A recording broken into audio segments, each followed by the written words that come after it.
Hello guys, welcome back to this channel. In today's video, I'm going to show you how you can see the friend request in Heartopia.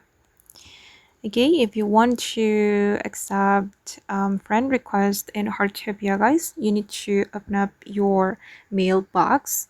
You can open this watch menu and then go to the mailbox.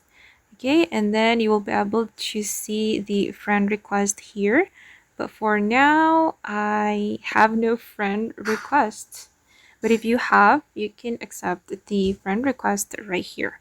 So don't forget to check your mailbox if you want to view the friend request that you get in Heartopia.